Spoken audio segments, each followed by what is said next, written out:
सपना सजा के मुहवा मोड़ गईलू हो,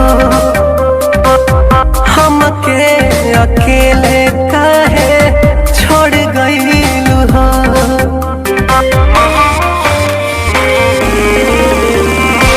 सपना सजा के मुहवा